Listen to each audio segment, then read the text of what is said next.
The blast of winter weather is making holiday travel more difficult this year. If you must head out, our Todd has a few tips from experts to make sure you arrive safely.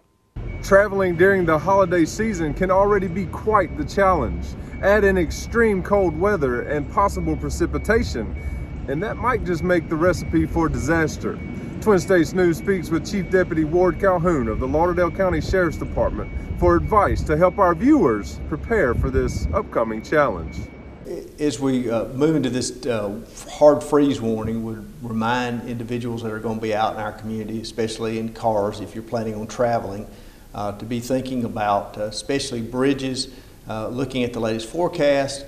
Hopefully we're going to have some high winds after the rain we have this evening and before we get to freezing temperatures. Chief Deputy Ward Calhoun hopes that black ice will not be a major threat, but he does stress that the risk is certainly there. With the hard freeze that we're going to be under for about 48 hours almost, that potential is going to go through a couple of days. So you want to be mindful of making sure that if you do get on any ice, that you don't hard brake.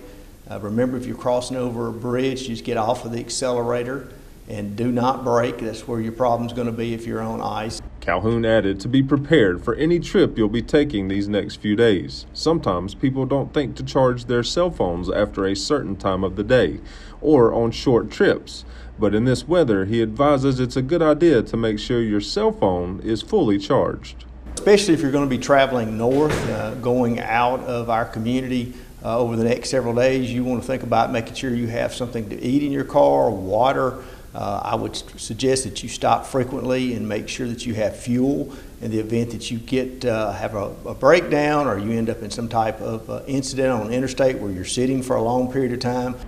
Calhoun also stressed the importance of communication if you're heading somewhere. You should reach out to the people at your destination, give them an estimated time of arrival as well as your route of travel you'll be taking. That way, in the event of an emergency, they will have an idea if something has gone wrong and they will know where to look. Todd, Fox 23.